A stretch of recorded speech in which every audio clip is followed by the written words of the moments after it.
Welcome back to the Social Made Simple show. This is episode 9. My name is Ryan Chiasson. I am the host and the business development manager for Social Made Simple, and I am joined again. I believe this is the second time we've had a repeat guest, and we are joined by none other than the CEO of Social Made Simple, David Black. David, thanks for joining us again today. Thank you for having me.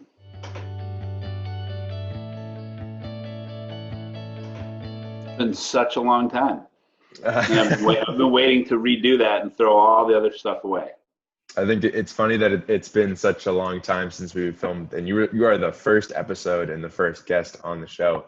And I think it's funny because we talk pretty much almost every day in our sales meeting, just about the typical day-to-day and ongoings of the company. But I'm glad we were able to do this second installment.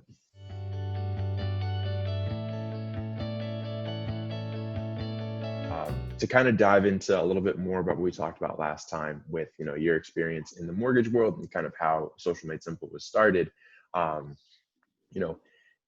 would you describe just the importance of social media marketing, for some of these, I guess, what I would call, some, I guess, more of a non-traditional sector or industry when you think about social media marketing?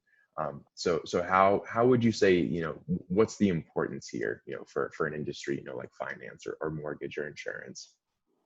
Yeah, I would say when you say non-traditional, I'm not sure what that means, but I think when those industries talk about it on a corporate level, I believe that they are unsure of what they're allowed to do especially in finance, but certainly in mortgage. When you advertise in a certain way, it triggers a whole bunch of other things that can get in your way. So the regulatory aspect of it is always a challenge in mortgage, which I can speak to all day and every day for the rest of my life if I had to.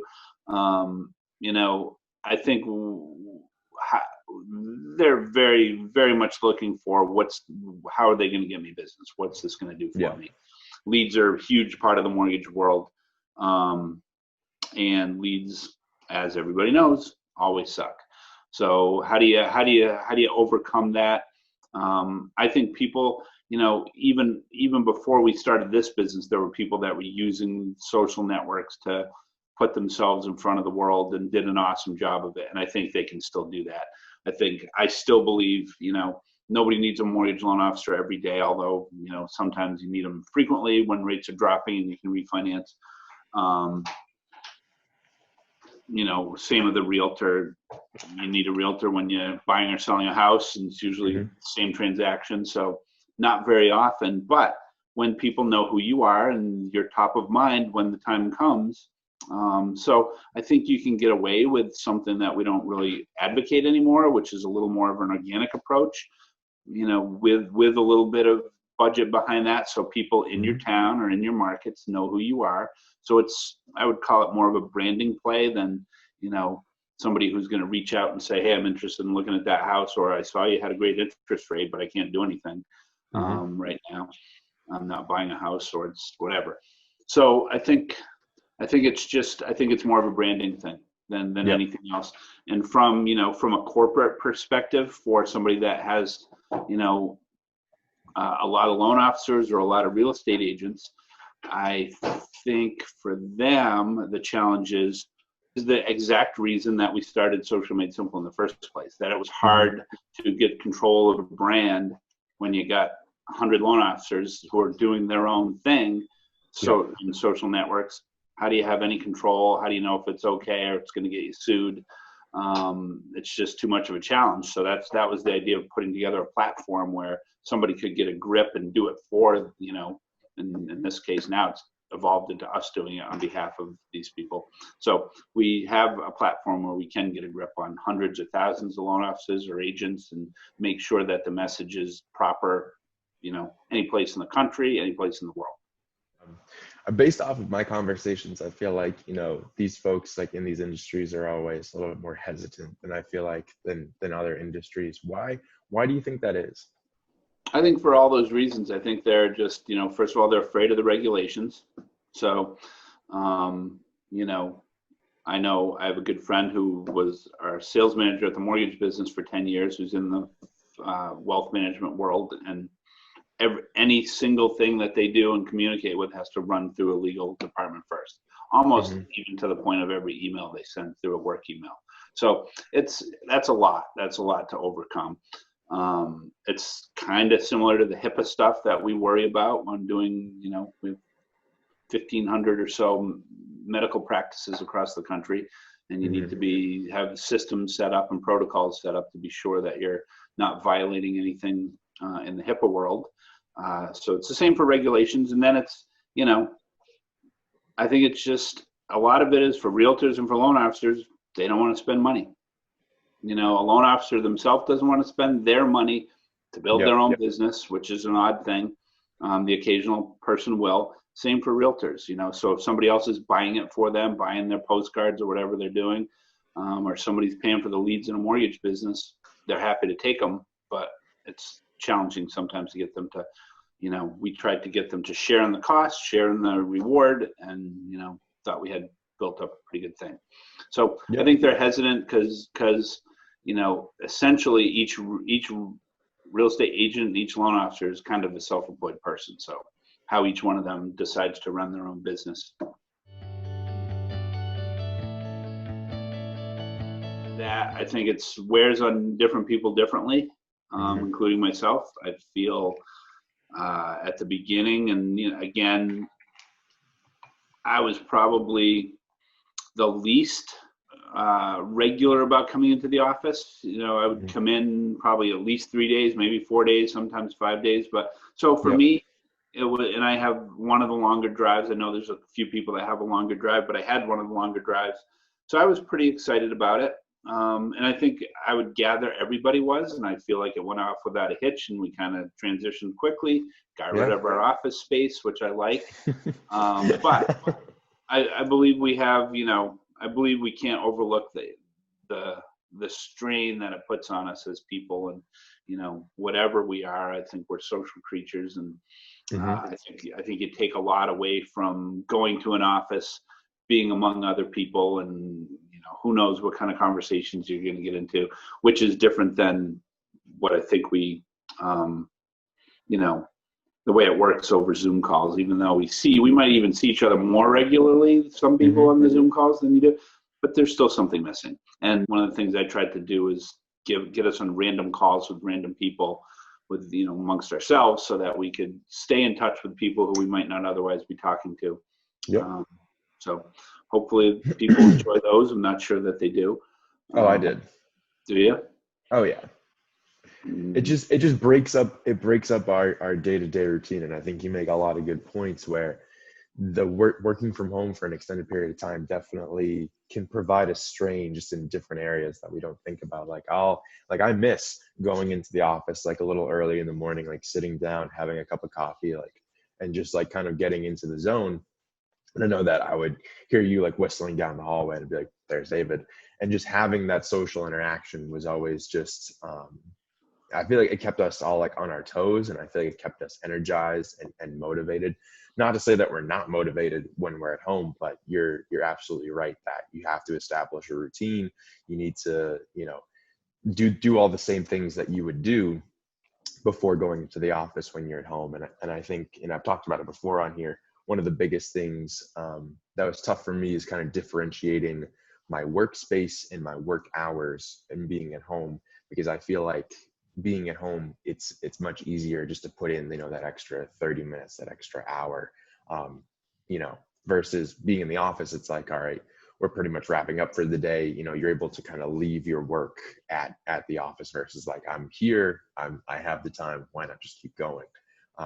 So it's definitely exciting to hear, that we're going to have some options, I guess, being able to either go to a shared workspace or, that hopefully amid all the pandemic news that, we'll be able to transition into an office at some point in 2021, hopefully. Yeah.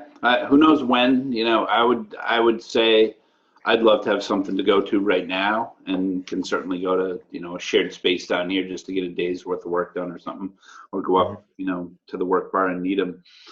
But I think we got to be very cognizant of people's mental health and make sure that everybody's okay in this environment. And if not, what can we do to fix that? Yep.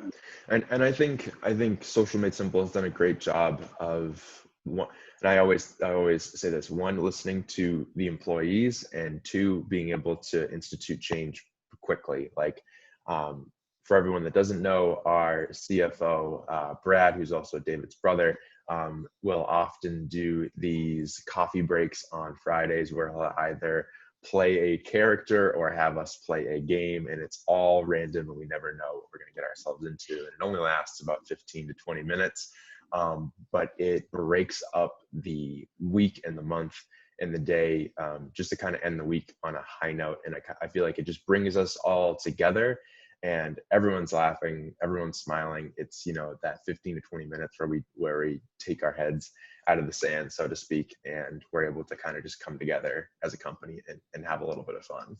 Yeah, and that's hard. It's hard to, it's important to have a culture, and I feel like we're early in the game now, even though we've been around a long time. I feel like we're sort of, I always joke, we're at start over, maybe 2 years into the new experiment. And,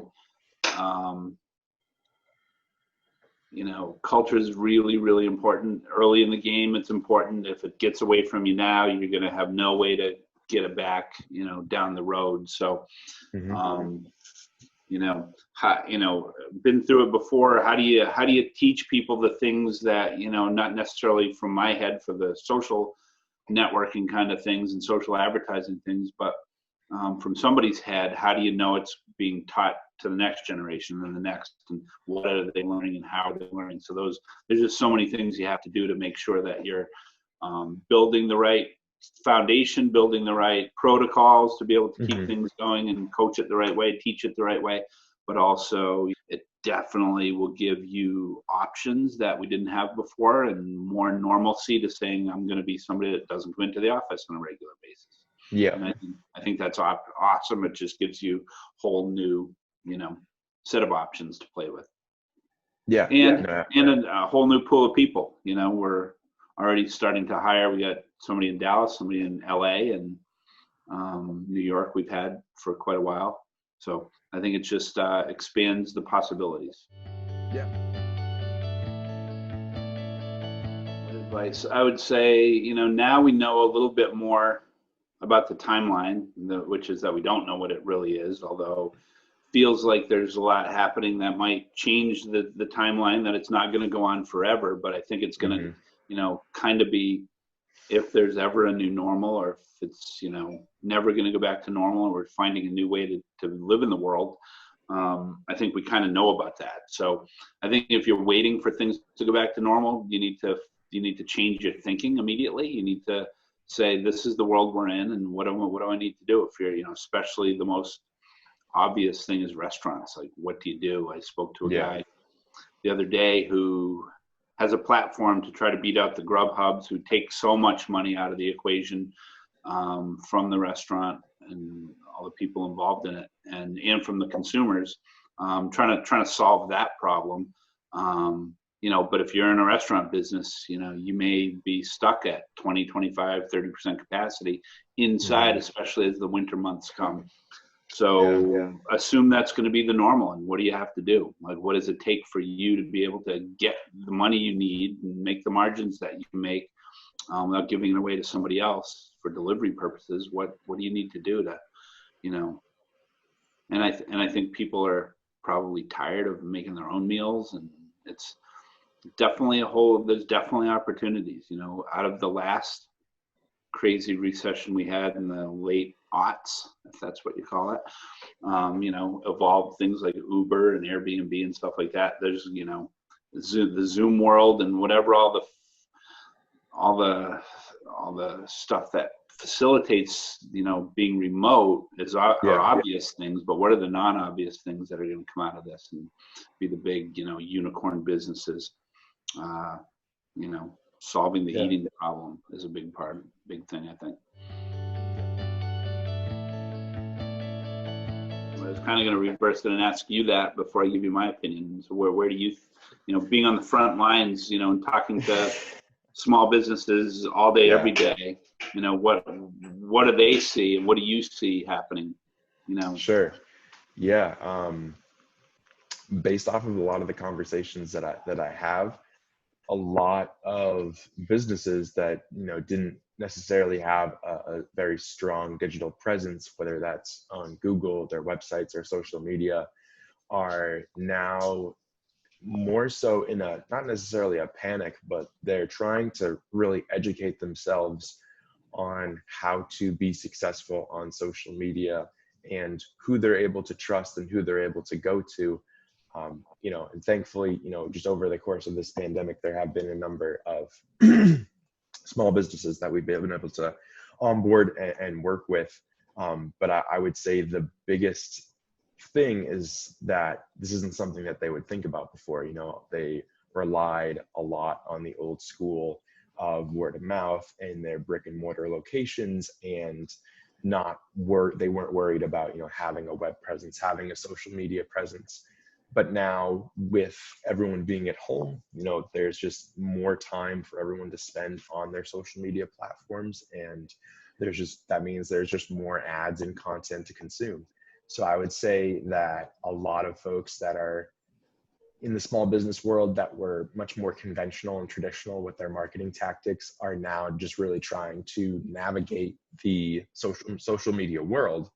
And you know, that's where we come in. I would say that, you know, the biggest difference has just been more of an urgency from small businesses. So I would say going to 2021, I don't think that will change. I think we'll probably just start to see, you know, the steady upward trend that social media has had, and people just trying to, you know, establish themselves more so on social media. And if they already are established, being able to increase their presence overall. Yeah, having, you know, overall the digital presence is the thing that's amazed me, that there's, I don't want to say so little of it, but you know, there's definitely groups of businesses that are pretty bad, and I don't understand that. And I think if you're, you know, in the whole world of social, if you're still advertising in other ways, I think you're still going to miss the boat if you don't have a reasonably good social presence, because you know, and or just overall digital, because no matter what, you know, somebody's going to vet you, check you out, and you know, you got them to say, hey, I do want that. I want a carpenter to come in. I'm going to go look up you as the carpenter, and if you don't have something there, I'm going to find a guy, but it's not going to be you. I'm going to look around until I find somebody with something that looks interesting, creative, fits my eye, and I'm going to go do business with that guy, as opposed to, you know, so, you know, I think it's everything. I think, you know, I say it all the time, you know, Facebook came up with the holy grail of advertising. Like, you know exactly what somebody wants in the exact right moment, can deliver it to them in the exact right place and time and all that. Yeah, no, 100%.